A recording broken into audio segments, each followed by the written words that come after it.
Aleluia. Deus está nesse lugar. E saber que Deus está aqui nos dá força para nos reunirmos como igreja, amém? Glória a Deus por isso. Nós estamos falando sobre o poder de Deus. Foi essa mensagem de quinta-feira e nós vamos concluir ela hoje. O Dunamis, o poder de Deus que transforma situações. O poder de Deus que vai além da medicina. Você lembra do que nós pregamos quinta-feira passada? Que a medicina vai até um ponto, amém? Quando a medicina diz não dá mais, aí é só o Dunamis de Deus, é só o poder de Deus. O dinheiro, ele vai só até um ponto. Mas quando o dinheiro diz não dá mais, é aí que entra o Dunamis, é aí que entra o poder de Deus. Nós contamos quinta-feira passada sobre uma mulher que sofria 12 anos de uma enfermidade. E aquela mulher ouviu durante 12 anos que nada e ninguém poderia curar aquela mulher.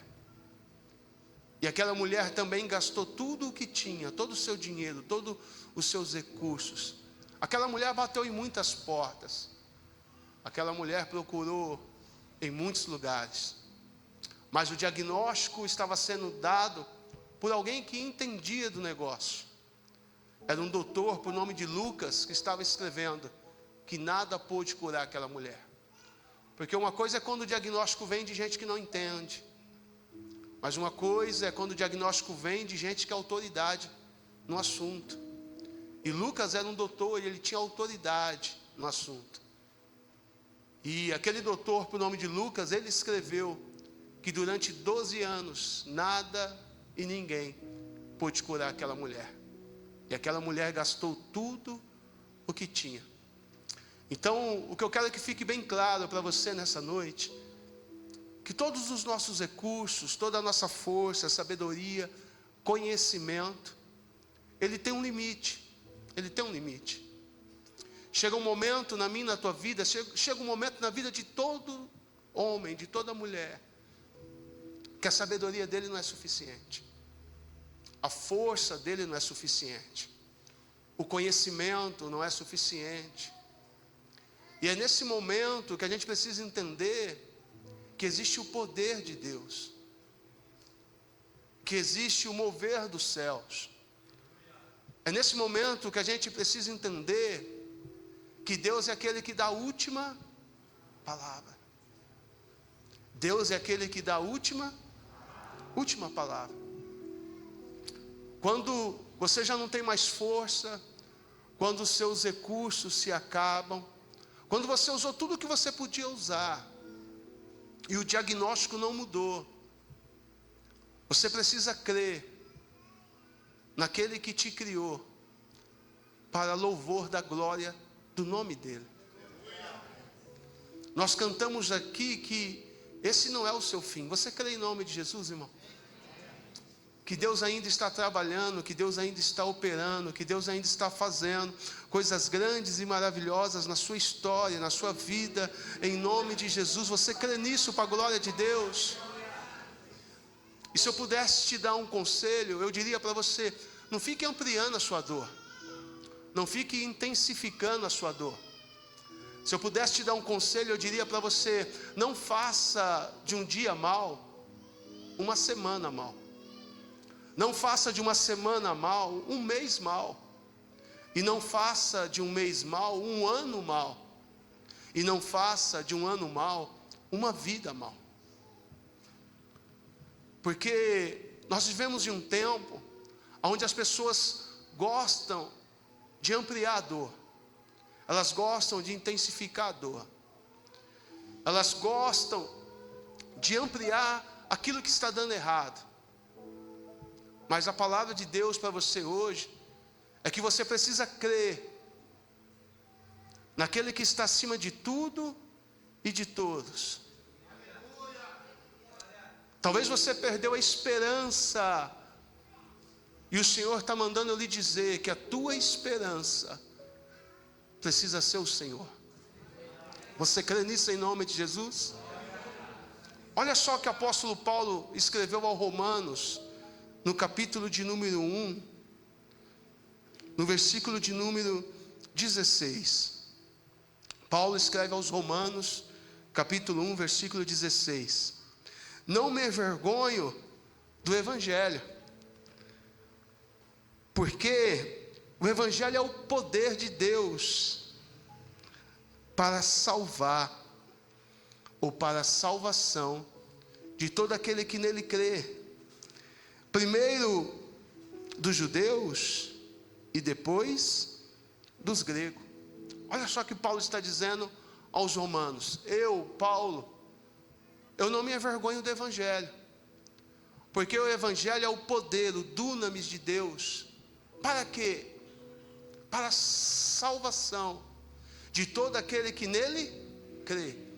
Existem algumas informações muito importantes nesse versículo. Primeiro é que o Evangelho está aí para a salvação de todos. Deus não restringiu a salvação a um grupo de pessoas.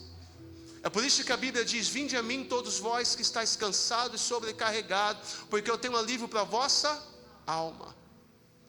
O Evangelho está aí para todos que nele crê. E para aqueles que nele crê, ele é o poder de Deus, ele é o dunamis de Deus. E nós precisamos entender isso nessa noite, porque uma igreja pode fazer chover milagres. Uma igreja pode estar cheia de sinais, prodígios e maravilhas, curas, libertações. Mas o que nós precisamos entender, que a mensagem central do Evangelho não é sobre cura. Ela faz parte do Evangelho. O nosso Deus é um Deus que cura, amém? Você crê nisso em nome de Jesus? Nós precisamos entender que a mensagem da prosperidade não é a mensagem central do Evangelho. O nosso Deus é o Deus da bênção, o nosso Deus é o Deus da multiplicação, o nosso Deus é o Deus da prosperidade. Porém, Deus não matou o filho dele na cruz para fazer de um homem pobre um homem rico. Deus entregou o filho dele na cruz para que todos os homens pudessem ser salvos. A principal mensagem do Evangelho não é libertação. A principal mensagem do Evangelho não é cura, milagres, prodígios e maravilhas. Tudo isso são ramos que estão aí para a edificação da nossa vida, para a transformação da nossa vida. Mas o Evangelho possui uma mensagem. O Evangelho é o poder de Deus para salvar. A palavra Evangelho é boas novas, boas notícias. A palavra Evangelho, ela vem carregada de um peso, que se eu não transmitir essa mensagem, que se eu não pregar esta mensagem, ainda que eu faça chover milagres, eu estou te enganando, eu estou te roubando, eu estou te furtando.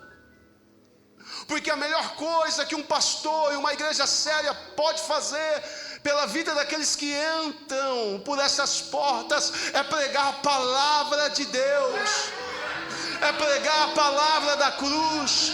A melhor coisa que um pastor ou uma igreja pode fazer em uma quinta-feira fria, chuvosa, é dizer para você que entrou por essas portas que o Evangelho é o poder de Deus para salvar a minha vida, para salvar a tua vida. O Evangelho é o poder de Deus para nos livrar da condenação, porque a Bíblia diz: todos pecaram e todos estavam afastados da presença de Deus. O Evangelho é o poder de Deus para salvar. É as boas novas de Deus. O Evangelho é uma notícia de vida e não de morte. O Evangelho chegou no tempo oportuno, quando todos nós, aqui não tem ninguém bom e ninguém melhor do que ninguém, todos nós estávamos no lamaçal de pecado. Todos nós estávamos condenados. Quando a Bíblia fala de salvação, A Bíblia fala de salvação em 3 tempos, em 3 esferas, que nós precisamos entender isso. Quem já aceitou Jesus aqui faz mais de um ano? Levanta a mão, mais de um ano que você entregou a sua vida para Jesus. Eu entreguei a minha vida para Jesus, eu tinha 15 anos de idade, está com 30 anos que eu tomei essa decisão.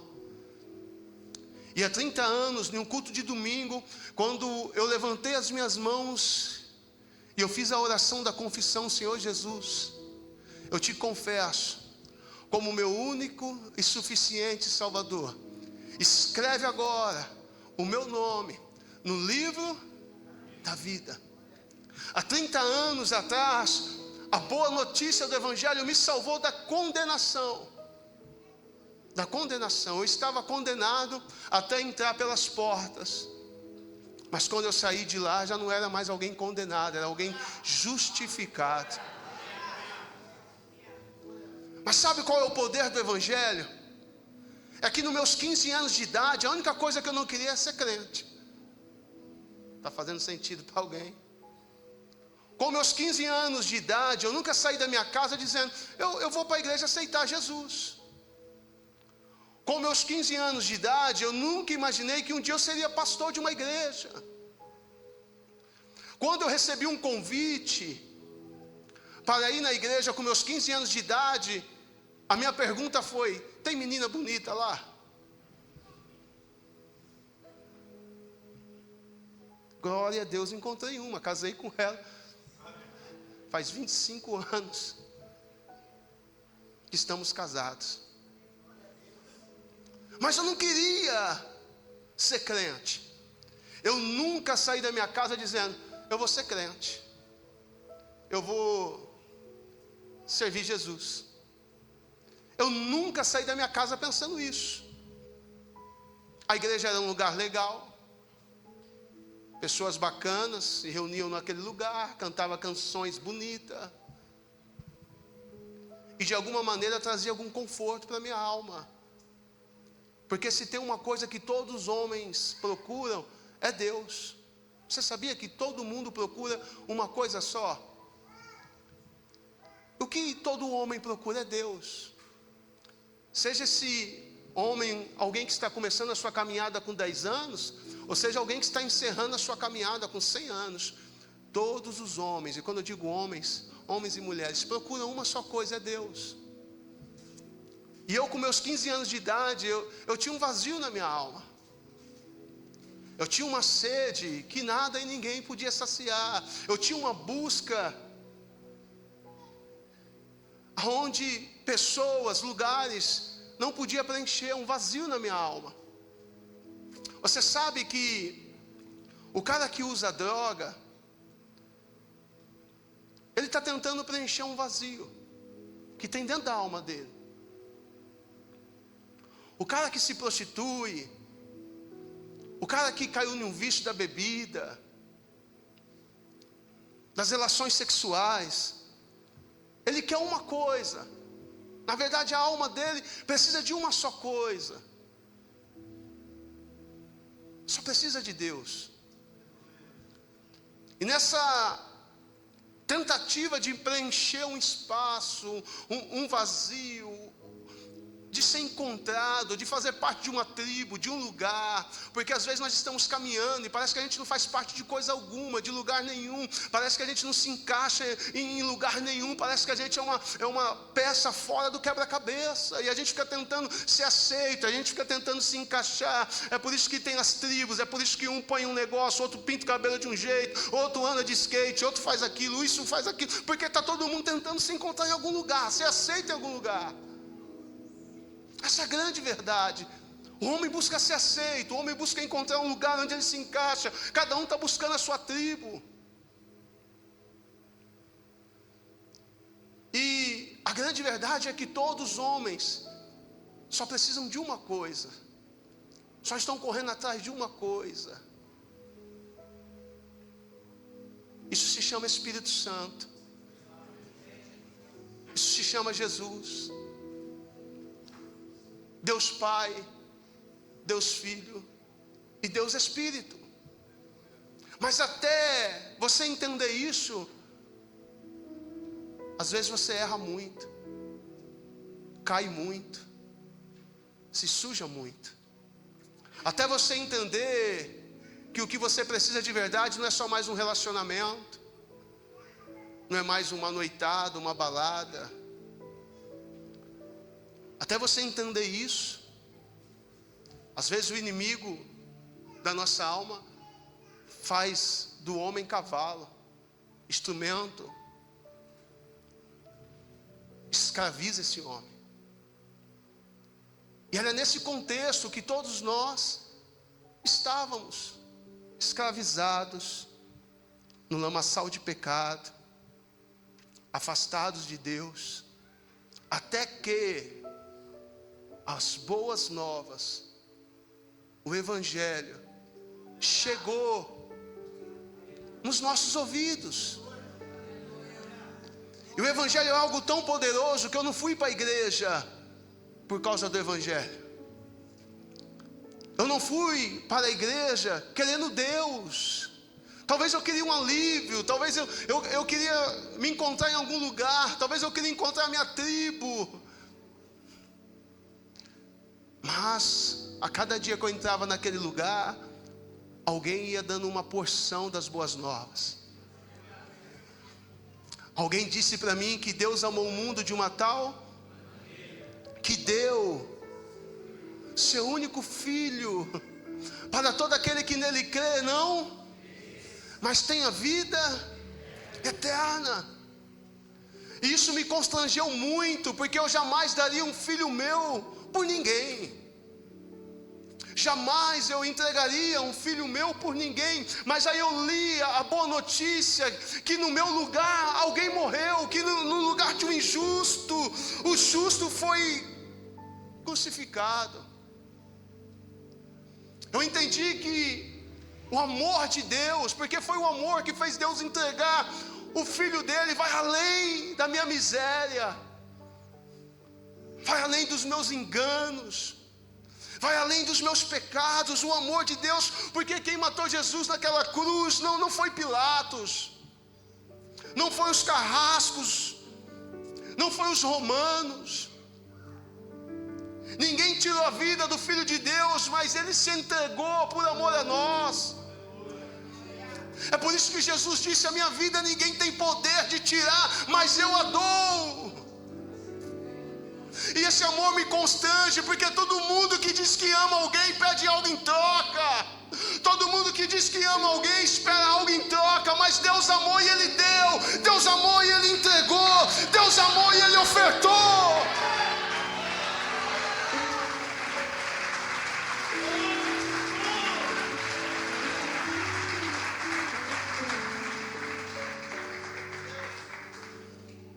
E se a gente continuar falando do Evangelho, Paulo vai dizer assim: a mensagem da cruz é loucura para os que perecem, mas para nós é o poder, é o dunamis de Deus. A mensagem da cruz é loucura para o mundo. Como alguém pode morrer no lugar de alguém injusto? Como Deus se faz carne e vem habitar no meio de nós?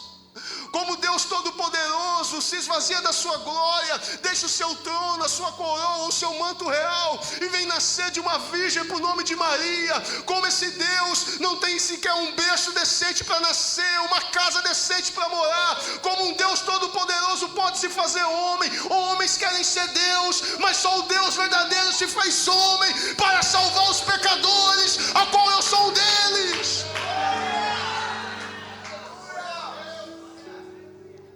Oh, irmão, tem um ditado muito sério aí: que você quer conhecer alguém, dá um pouquinho de poder para ele. Você quer conhecer alguém, dá um pouquinho de relevância para ele. A pessoa começa a ganhar um pouquinho mais, a maneira dela tratar as pessoas já muda. Tem gente que é uma benção até ganhar um cargo na igreja. Ganhar um cargo na igreja e já começa a olhar os outros de cima para baixo. Porque o homem tem esse desejo de ser reconhecido. Meninos querem ser homens, homens querem ser reis, e reis querem ser Deus. Mas só o Deus, Rei da glória, se fez homem. para salvar a minha e a tua vida. Essa mensagem é uma mensagem que nos constrange, porque a mensagem da cruz é loucura para quem perece, mas para nós é o centro de tudo, é o poder de Deus, para nós é o que nos faz viver a cada dia. Se você não entender a cruz, você não vai entender mais nada do Evangelho. E por que Paulo diz assim, eu não me envergonho do Evangelho? Porque o símbolo do Evangelho é a cruz, e a cruz era o pior meio de matar alguém. A cruz era o instrumento mais doloroso, mais terrível, de se punir alguém. A cruz fala de maldição, maldito todo aquele que morrer no madeiro. A cruz fala de condenação, do pior tipo de condenação. E o meu e o teu Deus carregou uma cruz. Ele fez o caminho de dor. Ele andou na via dolorosa. Uma cruz que era sua, uma cruz que era minha. Todos nós tínhamos uma dívida impagável. Você não está aqui porque você é bom. É por isso que a salvação é pela graça. Você não está aqui porque você prega. Você não está aqui porque você canta. Você não está aqui porque você dá a sua oferta. Você não está aqui porque você é bom. Você está aqui porque Jesus é o Cordeiro de Deus que tira o pecado do mundo. Ele tomou sobre si o castigo que nos traz a paz. Pelas suas pisaduras nós fomos sarados. Essa é a mensagem da cruz. Um amor que me constrange. Esses dias a minha neta perguntou para minha esposa: vó, o vô ama tanto Jesus assim? Vó, vocês amam tanto Jesus assim? E eu lá estudando a minha Bíblia, eu falando comigo, como não amar? A pergunta não é se eu amo, a pergunta é como não amar alguém que se deu por mim, como não amar alguém que se fez maldito para que eu fosse abençoado, como não amar alguém que morreu para que eu tivesse vida, como não amar alguém que assumiu o meu lugar de morte? Como não amar? Então o dunamis de Deus, o poder de Deus está centrado em uma mensagem, que eu não posso te poupar dela, eu não posso te roubar dela. Não adianta a gente se reunir numa quinta-feira e ficar cantando canções, isso tudo faz parte. Não adianta a gente ficar tomando café, se a nossa reunião não nos leva para este lugar.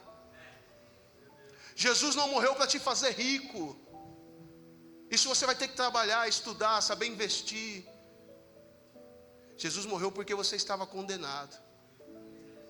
E Ele morreu para te salvar. Ele morreu para te salvar. A maior mensagem do Evangelho não é que você vai ficar rico. A maior mensagem do Evangelho não é que você vai comprar uma casa nova. A maior mensagem do Evangelho não é que você vai comprar um carro novo. A maior mensagem do Evangelho, a boa notícia, é que todos nós estávamos condenados.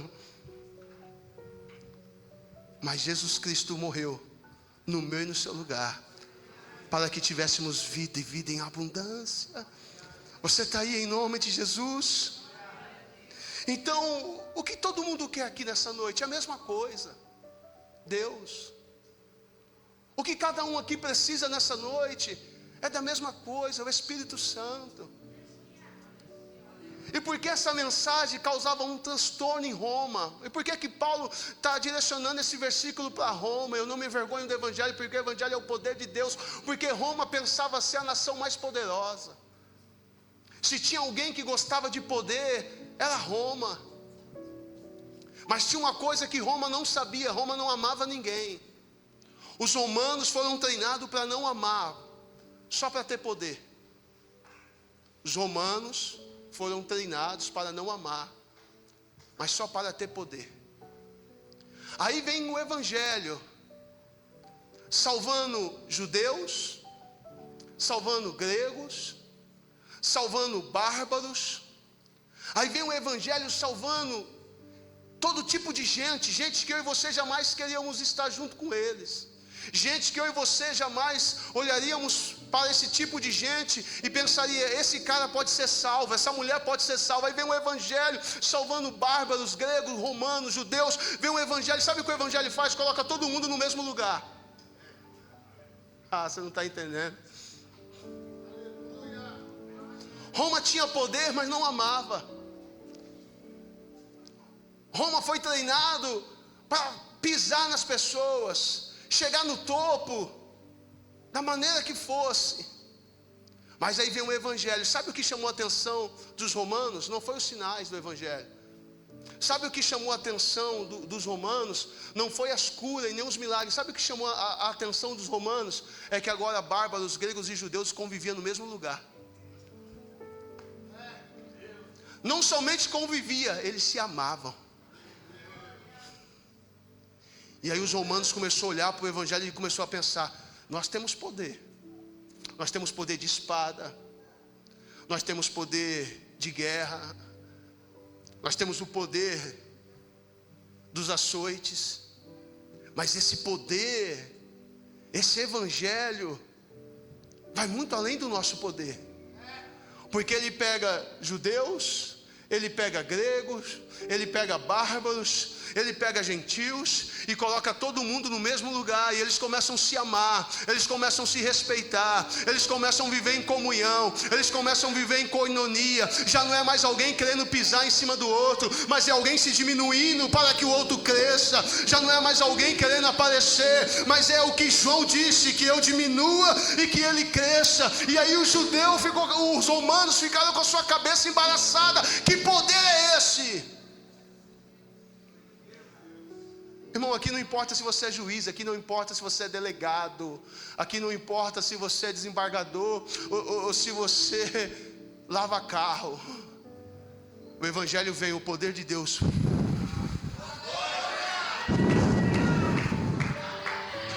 Porque aqui não tem ninguém bom, a não ser aquele que criou os céus e a terra. Só Ele é digno de louvor, só Ele é digno de adoração. Aqui não importa se você canta, se você prega, aqui não importa se você faz lanche para as crianças. Aqui só tem filhos, isso é o poder do evangelho.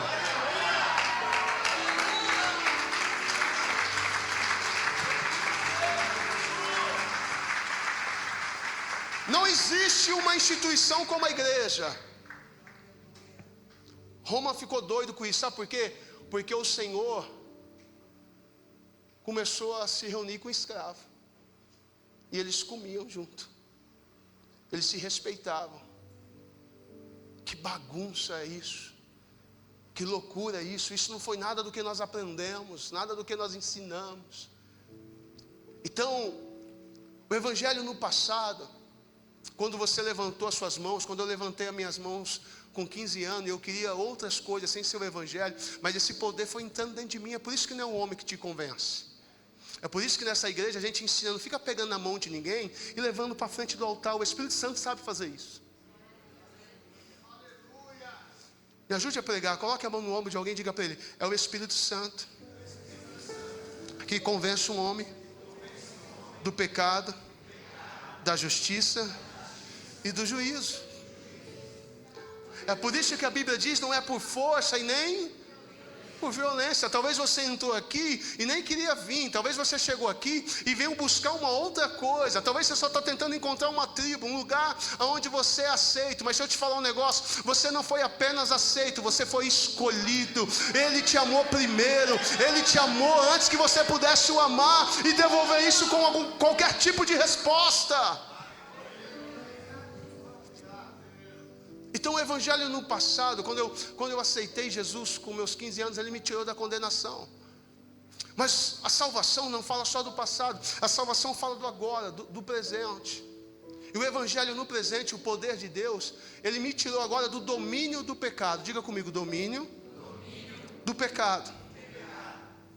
Querido, isso é o poder de Deus, que salva o homem da condenação, mas que salva o homem do domínio do pecado.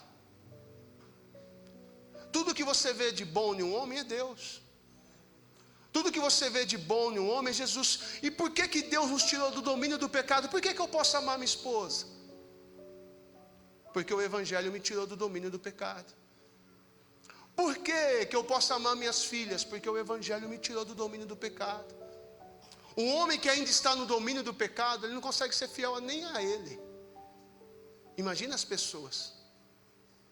Quando a Bíblia diz que o justo viverá pela fé, é porque teve um tempo da vida de todo homem que ele fazia o que queria. Então ele tinha um sentimento, ele tinha um desejo, ele ia lá e colocava aquilo em ação. Mas quando o Evangelho, o poder de Deus, nos salva e nos tira do domínio do pecado, aí já não é mais os meus desejos, nem os meus sentimentos que guiam a minha vida, mas é a palavra de Deus. Você está aí em nome de Jesus? Tem muita gente hoje que ele está no domínio do pecado. É aquele cara que está acabando com a vida dele no vício, mas ele fala assim: quando eu quiser eu, para nada. Só para com o poder do Evangelho. O pior tipo de gente é esse tipo de gente que diz: eu estou no controle. Já perdeu o controle faz tempo. Já perdeu o comando faz tempo. Querido, tem muita gente que está sob o domínio do pecado. E a nossa maior luta desse século não é política, a nossa maior luta não é financeira, a nossa maior luta é contra o pecado. Porque a Bíblia diz que o salário do pecado é a... Toda vez que um homem peca, ele está morrendo, irmão. Toda vez que um homem peca, ele está se matando. A nossa maior luta, eu preciso dizer isso para você novamente, a nossa maior luta não é financeira. A nossa maior luta não é com a comida de todo dia. A nossa maior luta chama pecado. Chama pecado. E a salvação, ela vem justamente para isso, para nos tirar do domínio do pecado. Fizeram uma pergunta para o Elon Musk e perguntaram para ele: por que você gasta tanto dinheiro enviando cometa para o espaço, se na África tem muita gente morrendo de fome? E a resposta dele foi: se vocês conseguirem me provar que o problema da fome da África é dinheiro, eu pego todo o meu dinheiro e eu envio para a África. Cara, ficou um silêncio, sabe por quê? Porque o problema nosso não é falta de dinheiro, querido, pode acreditar, tem dinheiro suficiente nesse mundo. O nosso problema não é falta de comida, pode acreditar, tem comida para todo mundo. O que Elon Musk estava falando é que o problema da África não era dinheiro, era corrupção, era pecado. Era gente que está debaixo de um governo mundano, é gente egoísta, querido. O que vai trazer avivamento para a terra não são meninos egoístas, mas são homens cheios do Espírito Santo. Não, eu quero que você grave isso: menino egoísta não traz avivamento, menino egoísta não carrega poder de Deus, menino egoísta não é resposta para esse tempo. Resposta para esse tempo são homens cheios do Espírito Santo, cheios do poder de Deus, cheios do dunamis de Deus. Querido, coisa terrível é menino egoísta achando que é homem. Ele só toma decisão pensando nele. Ele não se importa se vai ferir a esposa, se vai ferir os filhos, se vai ferir os amigos. Ele só quer o brinquedo dele. Você já teve uma super máquina, irmão? Quem é da época da super máquina? Levanta a mão. Cadê os homens aqui? Estou ficando velho. Eu tinha uma super máquina daquela que você puxava assim a flexão, ela batia na parede e se transformava em alguma coisa que eu nem lembro mais. E um dia eu recebi um primo na minha casa, veio lá do Rio Grande do Sul, infeliz, e quebrou minha super máquina. Ah, o menino egoísta pulou, irmão. Uma porque eu não queria emprestar, meu pai falou: empresta. Quando quebrou eu falei: tá vendo? O evangelho, a sociedade está cheio de menino egoísta, que só pensa nele. E se ele tiver que entrar num esquema de corrupção, ainda que alguém vai morrer de fome, ele não está nem aí. O problema é ele fazer a festa dele no final do dia. O evangelho, a sociedade, por que os casamentos estão sendo destruídos? É gente egoísta. E quando eu falo de menino, as meninas também se encaixam aí, tá? Está cheio de gente egoísta. O meu dinheiro, a minha vida. Irmão, se você realmente encontrou Jesus, você perdeu a sua vida faz tempo. Porque Jesus disse: quem não perder a vida por amor de mim, não pode encontrá-la. Eu não gosto muito desse negócio, eu não tenho nada. Tudo que eu tenho, eu só estou cuidando daquilo que Deus colocou nas minhas mãos. Tudo é dele. Sabe qual que é a grande luta do nosso tempo? É meninos egoístas, que quer seu brinquedo e só quer brincar. E é só eu, é só eu, é só eu, é só eu. O poder do Evangelho veio para te salvar, mas também veio para te tirar do domínio do pecado. Sabe qual que é o problema dessa geração? É que homens que se diz santo não conseguem segurar. Irmão, me perdoa da frase, eu não encontro outra melhor, por minha falta de vocabulário mesmo. É homens que se diz santo, pastor, pregador, mas não consegue segurar a bingola dentro do zíper.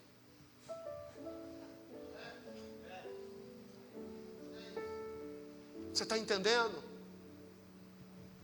Me desculpa de novo o meu vocabulário, irmão. Vou treinar mais.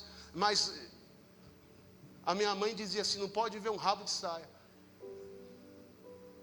Meninos egoístas, que não pensam se vai ferir alguém, se vai machucar alguém, se vai destruir alguém, só pensa em si próprio. Meninos egoístas não traz avivamento. Meninos egoístas não muda história de igreja, causa confusão, problema. Meninos egoístas estão brigando por cargo, títulos, poder. Mas só os homens que estão cheios do Espírito Santo, só mulheres cheias do Espírito Santo, porque o Evangelho é o poder de Deus, não somente para nos salvar, mas para nos tirar do governo do pecado. Eu vim aqui como profeta de Deus declarar que o pecado não vai ter mais influência sobre a tua vida, o pecado não vai ter mais poder sobre a tua vida. Eu vim aqui declarar nessa noite que o dunamis de Deus, o poder de Deus veio para te libertar, veio para te salvar, veio para quebrar todas as algemas. Pastor, isso é possível? Seja cheio do Espírito Santo, seja cheio da graça de Deus, seja cheio da palavra do Evangelho dentro de você.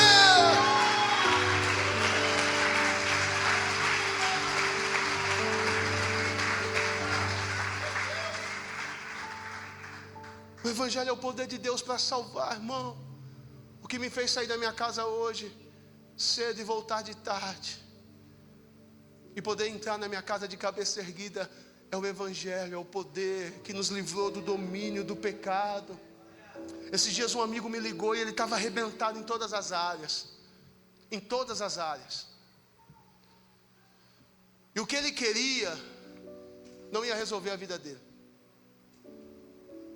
O que ele me pediu, eu falei para ele: eu vou para casa pensar, vou conversar com a minha esposa, porque eu já saí fazendo muita coisa sem consultar. E depois, quando dava errado, era lá em casa que o problema ficava. E era minha esposa e minhas filhas que sofriam. Falei: eu vou pensar. Quando eu estava indo para casa, o Espírito Santo falou para mim: não precisa nem perder seu tempo. O que ele precisa não é isso. O que ele precisa é nascer de novo. O que ele precisa é ser cheio do Espírito Santo. O que ele precisa é ter um encontro comigo. Eu sou a água que mata a sede. Eu sou o pão que sacia. Eu sou a porta, e quem entra por mim encontra a salvação. E aí eu respondi ele, falei: cara, Deus falou para mim que você não precisa disso que você me pediu. Você precisa de fazer o caminho de volta. Ou você precisa voltar para Jesus. Você precisa do dunamis de Deus. Você precisa da libertação do pecado, do governo do pecado. E só quem pode fazer isso é o Espírito Santo de Deus. É por isso que Jesus disse: não saia de Jerusalém até que do alto sejam revestidos. E aí, quando ele contou a história dele, eu pensei comigo: como é que faz isso na vida? Como é que bagunça a vida desse jeito? Como é que bagunça a família desse jeito? E eu comecei a pensar comigo, e eu estou pensando isso indo para casa. O Espírito Santo falou para mim: você acha que é melhor do que ele? A sua vida só não está pior do que a dele, por causa da minha graça. A sua vida só não está pior do que a dele, porque a minha palavra te encontrou. A sua vida só não está pior do que a dele, porque o meu filho morreu naquela cruz, e a luz que vem ao mundo iluminou o teu coração e a tua mente. E aquilo me chamou a atenção, porque eu estava lidando com alguém quebrado em todas as áreas. E o questionamento que eu fiz para mim: como alguém consegue chegar tão fundo? Como alguém consegue se sujar tanto? Porque as ovelhas até caem na lama, mas só os porcos ficam rolando nela. E aquela pessoa em si, ela não caiu na lama, ela fez a vida dela na lama. E o meu questionamento era justamente isso: como alguém consegue fazer uma besteira desse tamanho? E a resposta de Deus foi: você pensa que é melhor? Se não fosse esse poder, essa graça de Deus, seria você gritando socorro. Então nós não estamos aqui porque somos bons. A nossa família não está de pé porque nós temos algum poder aquisitivo, ou porque a gente acorda toda manhã e sai para trabalhar e volta. Nós estamos aqui porque o dunamis de Deus, essa palavra tão poderosa que pode mudar a vida do homem, essa palavra tão poderosa que tira o homem do pecado, que tira o homem da escravidão, que tira o homem do lixo, do lamaçal. Essa palavra tão poderosa nos alcançou. É por isso que Paulo, ele dizia assim: ai de mim se eu não pregar o Evangelho. Paulo escreve a Timóteo, eu estou falando do poder de Deus, o poder central, e Paulo vai escrever a Timóteo, vai dizer: pregue o Evangelho. O que Paulo disse para Timóteo? Pregue o Evangelho, pregue a palavra. Eu não posso ser sacana com a tua vida. Eu não posso vir aqui e ficar falando dos mega sonhos, da mudança que a gente quer fazer. Tudo isso é de Deus, dos nossos projetos, e arrancar uma oferta sua, sem que você entre num ambiente igual a esse. Saiba que Deus te amou, entregou o Filho dele, Ele morreu naquela cruz para te salvar. Ele subiu aos céus, mas fez uma promessa que vai voltar para nos buscar. Eu não sei se você crê na Bíblia, mas toda a Bíblia está se cumprindo na terra, toda a Bíblia está se cumprindo. Nada da Bíblia caiu por terra, mas tudo está sendo, cada detalhe, cada vírgula está se cumprindo dia após dia. A Bíblia está mais atual do que a notícia que vai lançar amanhã. A gente não pode, irmão, fazer da igreja circo. É o dunamis, é o poder de Deus. Tem gente hoje que está num ambiente parecido com esse há 1 ano e nunca viu falar de cruz, só ouviu falar que vai comprar, que vai ganhar, que vai fazer, não importa quantos carros você tenha, quantas casas você possa ter, se você não for salvo, isso nada vai fazer sentido na eternidade. Isso não vai ter valor algum na eternidade, irmão. Eu não sou nenhum franciscano, eu sei que é bom comer bem, eu sei que é bom morar bem, eu sei que é bom andar de cabeça erguida, eu sei disso tudo, mas eu estou falando para você que isso tudo não é a mensagem central. A mensagem central é que todos nós aqui, todos, precisamos de um Salvador. Então, no passado me livrou da condenação, no presente me livra do domínio do pecado, e no futuro nós teremos um corpo glorificado. Vai nos livrar de toda a influência do pecado. Querido, vem um tempo aí que nós seremos livres de toda a influência do pecado. Porque tem coisas que você não faz, mas pensa. Tem coisa que você não faz, mas fala. Mas vem um tempo que nós teremos os nossos corpos glorificados. Aí nós vamos saber o que é amar de verdade. Nós vamos saber o que é desfrutar de verdade. Porque tem muita gente chamando de amor aquilo que a Bíblia condena. E o dunamis de Deus está aqui nessa noite para te apontar o caminho, a verdade e a vida. Jesus Cristo disse: eu sou o caminho, eu sou a verdade e eu sou a vida. Ninguém vem ao Pai se não for por mim. Nós não podemos ser uma igreja de meninos egoístas, que toda quinta-feira quer uma palavra poderosa, mas nem se importa se alguém entrou aqui e nunca ouviu que Jesus morreu na cruz. Nós não podemos ser uma igreja de menino que todo mundo quer ficar rodando aqui, batendo palma e fazendo um monte de coisa. Isso tudo faz parte, mas só isso mata a igreja. Porque a maior marca da igreja não são os sinais, nem os milagres. Isso o diabo pode imitar. A maior marca da igreja é os bárbaros, os judeus, os gregos, os confins da terra.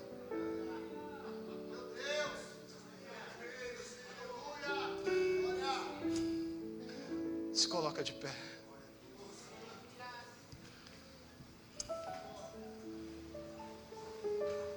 Essa é a maior mensagem do Evangelho.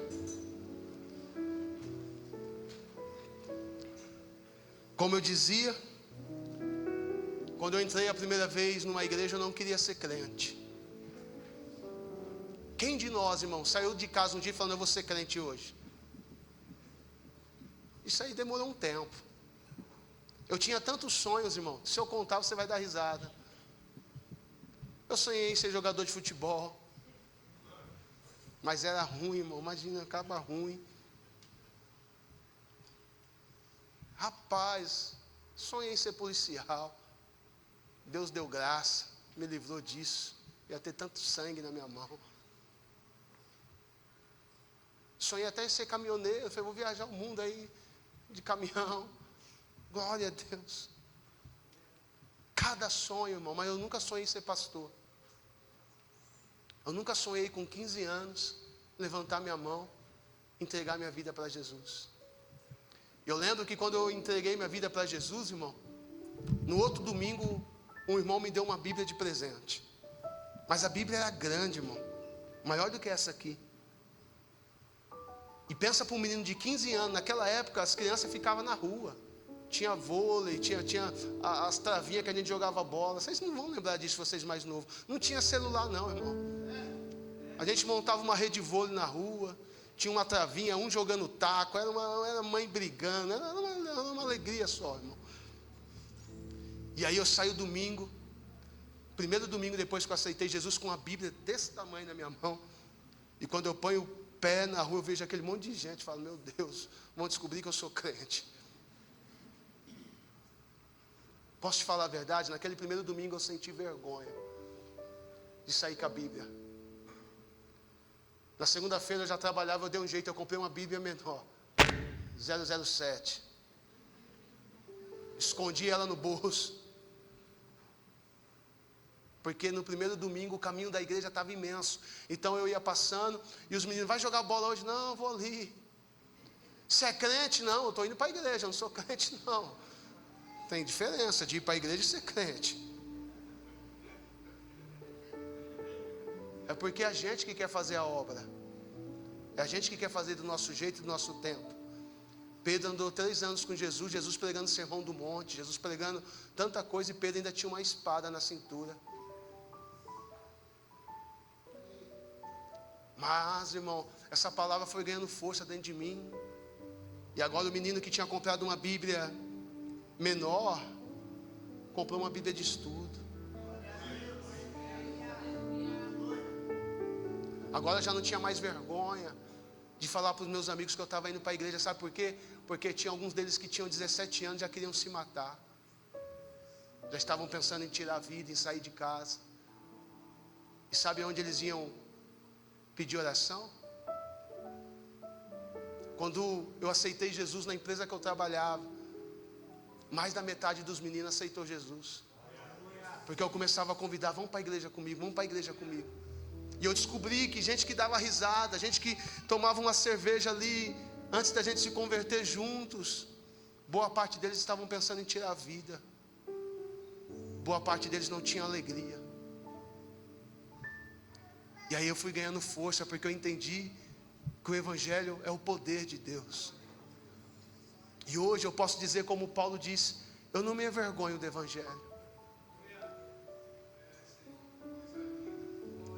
Ah, bispo, mas você está ouvindo o que estão fazendo, você está vendo as notícias, eu estou. Mas eu estou falando do Evangelho de Deus, eu não me envergonho desse Evangelho. Esse Evangelho é a maior notícia de todos os tempos. A maior notícia de todos os tempos não foi que o homem pisou na lua. A maior notícia de todos os tempos é que Jesus Cristo se fez carne e pisou na terra. Essa é a maior notícia. Como se vergonhar disso? Então hoje ser crente para mim é uma honra.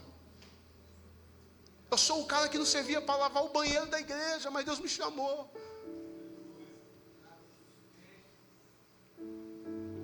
E essa palavra está sendo pregada hoje para você que não entrou aqui pensando em ser crente. Que quando alguém dizia para você, você vai ser crente, você fala, Deus me livre. Está amarrado, Nossa Senhora. É com você mesmo. Está queimando o teu coração agora. Isso o homem não pode fazer. Talvez você tenha 15 anos de idade como eu, ou até menos.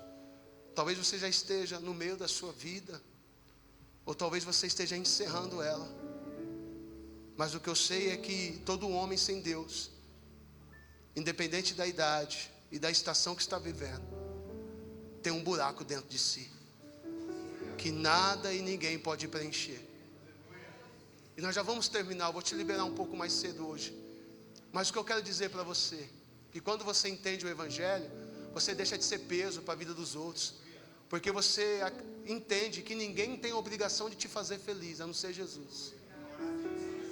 Eu tenho um casamento abençoado como o seu, que de vez em quando também dá umas tretas. Ou só o meu, irmão? De vocês também dá de vez em quando, sim ou não? Ah, achei que vocês eram anjos, irmão. De vez em quando dá uns negócios, a gente deixa umas toalhas molhadas, uns negócios lá, as mulheres ficam bravas. Para quê, irmão? Para que arrumar a cama? Você vai dormir de noite, vai bagunçar.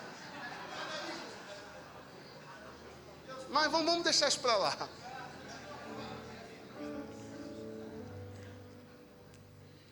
O que eu sei é que eu tenho uma família abençoada, 3 filhas, 3 netos. Tem genro também, né, irmão? Nem tudo é. Tem genro.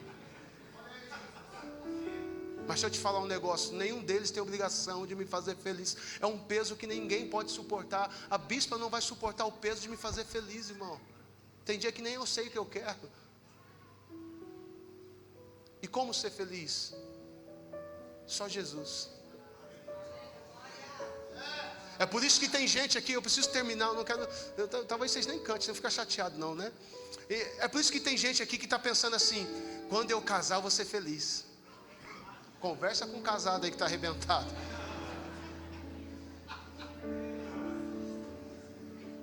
É por isso que tem gente que pensa assim, quando eu ter filho eu vou ser feliz. Pergunta para a mãe hoje, que o menino quebrou tudo em casa. Se ela não pegou o menino e falou, te mato, infeliz. O que eu quero dizer para você é que tem gente solteira feliz, tem gente casada feliz, tem gente que tem filho e está feliz, tem gente que não tem filho e está feliz. Porque a felicidade não está nessas coisas. Ah, bispo, eu ainda não tenho filho e por isso eu estou vazio. Não, irmão. Se Deus tiver isso para você, se você estiver fazendo a lição de casa, uma hora vem.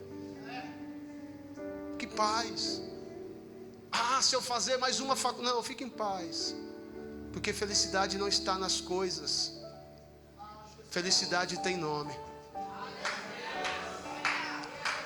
O nome dele é Jesus.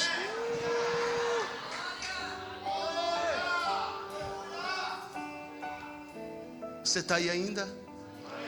Fecha os teus olhos. Tem alguém aqui nessa noite que quer receber essa felicidade, essa alegria de não precisar procurar nas coisas e nem nas pessoas preencher o vazio da tua alma. Eu não estou te convidando para fazer parte dessa igreja e nem de uma religião. Eu estou te fazendo um convite hoje. O dunamis de Deus, o poder de Deus, a boa notícia te alcançou hoje. E a boa notícia é que tem um Deus que te ama e Ele quer morar dentro de você. E como é que Deus mora dentro de você? A partir do momento que você levanta a sua mão e confessa a tua vida para Jesus como alguém que precisa de um Salvador. Ah, você entrou aqui de um jeito, mas não precisa sair da mesma maneira. Você pode sair daqui de mãos dadas com Deus. E eu preciso fazer essa pergunta. Talvez aqui todos sejam salvos, todos já se levantaram, fizeram a confissão. Glória a Deus por isso. Mas se tiver alguém hoje que quer entregar sua vida para Jesus, eu te convido, saia do teu lugar depressa. Eu poderia pedir para você levantar sua mão, mas não. A Bíblia diz que quem confessa diante dos homens é confessado diante dos anjos. Se tem alguém aqui que precisa tomar essa atitude, você entrou dentro dessa igreja e ouviu uma palavra que queimou o teu coração, e hoje você quer começar uma caminhada. Como eu disse, é uma caminhada. Ninguém nasce grande. É como eu disse no começo do Evangelho, eu tinha vergonha até de andar com a Bíblia. Hoje eu quero que todo mundo saiba que Jesus Cristo é o Senhor. Se tiver alguém, sai do teu lugar rapidamente. Nós vamos solar um pedacinho dessa canção. E eu sei que o Espírito Santo está chamando alguém aqui nessa noite, que não saiu da sua casa pensando: olha, eu vou levantar minha mão, eu vou fazer tal coisa. Mas a palavra de Deus te encontrou, e não te encontrou por acaso, porque hoje é o dia da salvação.